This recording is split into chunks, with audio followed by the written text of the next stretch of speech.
ડીસા શહેરમાં પોલીસ તંત્ર દ્વારા એક તરફ કડક નાઇટ પેટ્રોલિંગ કરવામાં આવે છે, ત્યારે બીજી તરફ કેટલાક વિસ્તારમાં અસામાજિક તત્વો અને વિવિધ ચોરીઓને અંજામ આપી પોલીસ તંત્રને ખુલ્લો પડકાર ફેંકી રહ્યા છે। ત્યારે આજે સાંજે ડીસાવાડી રોડ મૂચીવાસ વિસ્તાર મોડી રાત્રે કેટલાક અજાણ્યા તસ્કરોએ મચાવ્યો હતો તરખડાટ, જેમાં અજાણ્યા તસ્કરોએ મકાનના દરવાજા પર તીક્ષ્ણ હથિયારના ઘા ઝીકી ચોરીનો નિષ્ફળ પ્રયાસ કર્યો હતો।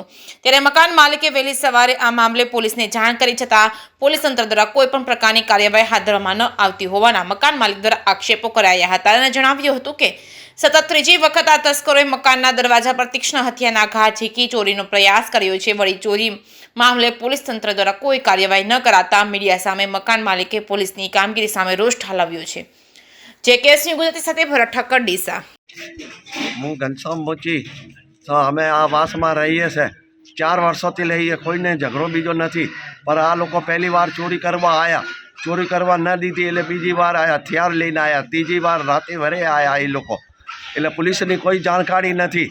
પોલીસ આવે છે, પોલીસ પૂછીને જતી રહે છે, એટલે એ લોકો હાબી થઈ ગયા છે, હાબી થઈ ગયા એટલે પોલીસ કોઈનો વિચાર નથી, એટલે આ ફેરી એવી રીતે કરે છે તો અમારે રહેવાનો કેવી રીતે?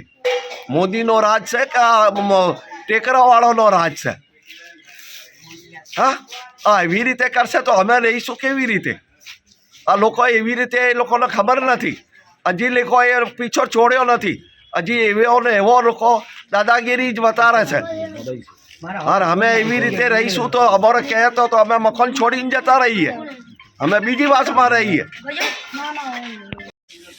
હું વાડી રોડ વિસ્તારમાં અશોકભાઈ કંટ્રોલવાળાની ગળીમાં રહું છું।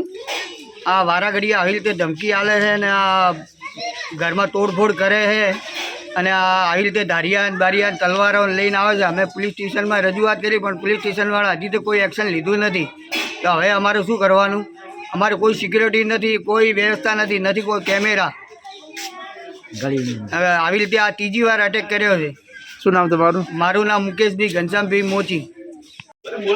બોલો સાહેબ, અમે ગરીબ માણસો ને બધું આવી રીતે છોકરા ઉપર હુમલો કરે છે, કેવી રીતે અમે રહીએ? નાના છોકરા ડરી ગયા છે। આ સરકાર શું કામ નહીં અમારે?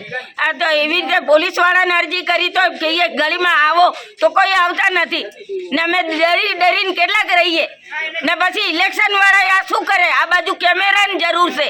આ ચોથી વાર હુમલો થઈ ગયો, ગેસના બાટલા લઈ ગયો ને તો આવી રીતે પથ્થર મારીને જાય છે। બાયણો તોડી કાઢી, અમે ગરીબ માણસ બાયણો કરાવીએ કેવી રીતે? શું નામ તમારું? મારો કમળાબેન।